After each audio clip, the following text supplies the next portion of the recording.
Hi everyone. I will answer today some questions that I get through the Facebook and the WhatsApp, and I'm sorry if I cannot answer them straight away, but it would be helpful and for other people if you comment on each video and ask me your question, because like for example, when the person asking me how do I feed kids, are they on a keto or are they not on a keto, and I had about 9 people ask me about this, and it would be nice if you comment on each video, then I can answer it and everybody can see it.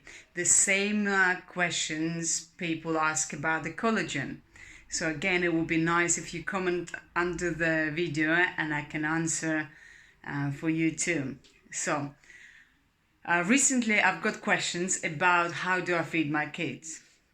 No, they're not on a keto, but they do eat a keto diet. The reason is because what I eat, they want the same. They always say, "Mommy, can I have it?" Yes, they are. Obviously, I give them to try. Why not? When the child says I wanted to try, I always give them to try whatever I eat, and usually it's about 85%. It's healthy what I eat. I hope I answer. So I give them keto and as well as carbs for now. I don't have intention to convert them into keto because I don't have enough evidence converting kids to ketogenic diet. So that's a different video probably going to be once I have enough evidence and research about it. And about me, yes, I am trying to convert myself to ketogenic diet.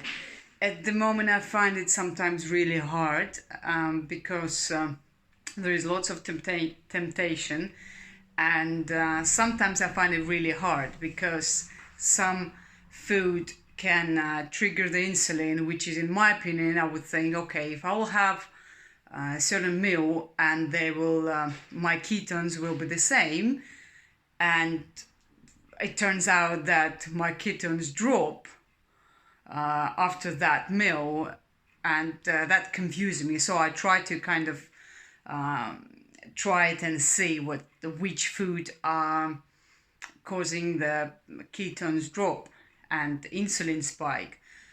I realize one thing that some sweeteners like Splenda and some low sugar beverages, they spike your insulin. Even those, they are maybe good for person with diabetes, but I don't know how it would be good because they spike insulin, and that's interesting me how and why. Stevia, although doesn't spike insulin, but stevia give aftertaste that I don't like. There is another sweeteners like a monk fruit and monk fruit, xylitol. Xylitol does spike your insulin a little bit. Monk fruit is sweetness, but it's actually benefit your gut. It's a benefit as well you get from that sweetness when you consume it. Erythritol as well spike your insulin slightly, but when you mix erythritol with monk fruit, it's yes, Mansion. 1 minute. No. So there is erythritol with monk fruit. They are good combination because they are actually benefit for the gut, and plus a little bit sweetness, sweet taste. I guess if you take a little in moderation, like a 2 teaspoons of either erythritol or monk fruit, then it doesn't hurt. So it actually will benefit. Xylitol, on the other hand, it does spike your insulin. Yeah. Too much. Maddox мне открыл дверь там в огороде. Мы пошли взяли все игрушки. Хорошо. No. Okay, that's another question. How if I'm converting myself into keto or not? Yes, I am. About collagen, I take collagen every day except on the days I fast because taking collagen will break your fast. What will not break your fast is apple cider vinegar, although some advocate that is a kind of a grey area for apple cider vinegar. But in my opinion, it's good, and like Thomas DeLauer, I'm a big fan of him, and Dr. Berg, as well as Dr. Mercola, they are as well say that apple cider vinegar are good. There is another doctor like Jason Fung, F-U-G-N, Fung, yeah, Dr. Fung. So I'm currently reading his books and I'm really happy, and he's fantastic. He's brilliant. His brain is just massive and I just like his books. I read 2 books at the same time. Plus, on the top, I read Russian books when it comes to diet, obviously exercise, and the way of training. So, another question I get: how many times a week I train? When I'm fasting, I train 10, maximum 15 minutes, and I target all body part, like all.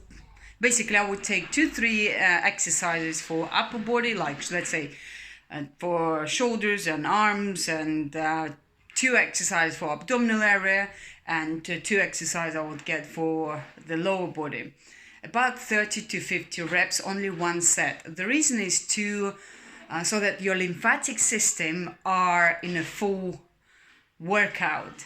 So your lymphatic system are kind of in an active way. Instead of store all the toxics, all the dead cells in the lymphatic system, they are kind of flushing out. That's why it's important. You have to move when you fast. One person mentioned that when she fasts, she feels weak on her knees. I can explain why. Because if you have, sorry, my arms is kind of hurting to hold. When you have problem with your knees or joints, basically where the body have inflammation, that part is gonna be a weaker part. And the body, when you fast, your body trying to fix the problem. And when the body try to fix the problem, increase the autophagy. So autophagy to heal and repair, that part will feel weaker. In this case, I wouldn't suggest to do weight training. I would just suggest to go for a walk or do properly house clean. That's as well workout. People don't realize that when they clean the house, it's a workout. That's kind of slow to medium speed. What another question I get? Another question I get there was something else I forgot. About the supplements, what kind of supplements I take. I take few different supplements, but one of the main one, that's collagen, that's magnesium. Again, there is 8 or 9 different type of magnesium, but I don't take 8 or 9. I take magnesium biglycinate and magnesium threonate. Magnesium biglycinate is best to take before bed, and magnesium threonate is best when you are learning or study or want to remember something, so the brain will absorb all the information you take. That's in this case, magnesium threonate will be good. For the guys, I would suggest to have magnesium oxide, which is it works for them better. Magnesium oxide, it's again best to take before training. Yes, Madison. Yeah. Careful in the gym. Careful. Yeah. So my daughter there, she's going to the gym. Yes, she's 6. I do allow her, only her allow her to go to the gym. So magnesium oxide for guys. Again, that's another question I get. Is BCAA break the fast? Yes, it does. break the fast. So I wouldn't suggest to get BCAA. Then how to get the BCAA? You would take BCAA medicine, it wouldn't move. It will not move. No. If you get BCAA, best to take before training. You'll get the full benefit, full power of it when you take BCAA before training. The same way comes to the protein. Taking protein before training wouldn't do you good, because in this case you stop. You kind of stop thermogenesis to fat burning process. You instead of having 30% more fat burning while you're training, you actually will have 30% reduction of fat burning. So you'll be slower. Protein are best to take after workout. And again, if you're losing weight, leave 40 minutes to an hour before you taking protein. Having too much protein will store as a fat. The reason is because protein can store as fat easy, especially chicken. Chicken spike your insulin. That's you have to bear in mind. And if you buy any protein, buy whey isolate, or my favorite protein, that's the pea protein. Pure vegan or vegan protein. The reason is because pea protein contains magnesium, other nutrients, and they are best on the stomach. They're easy to digest. Plus, they don't give all these side effects that the whey protein would. I don't buy whey protein. I don't have whey protein, but now and then I would have a whey isolate protein, and I would put them in a pancake when I do the pancakes for kids or me. I use that. Pea protein, hemp protein are my winners. Yes. Oh yeah, that's another question I remembered. Do I take milk, like dairy? I recently stopped having cow's milk just for myself, and I'm about to convert kids to as well to not have cow's milk, because cow's milk, they have this molecule, I don't know how it's called, BCM7. BCM7 destroy the cells, the healthy cells. And again, cow's milk, it's for not for humans. And I was big fan, as you remember, I always used to say A2 milk is better than current milk you have, like cow's milk. And now you can buy A2 milk. That's supposed to be easy on digestion. But still, yes, the protein, okay, let's go to Tony. Still, the protein is easy to digest, but it's still cow's milk. It belongs to cows. So it's breast milk belongs to. So I put my kids to toilet.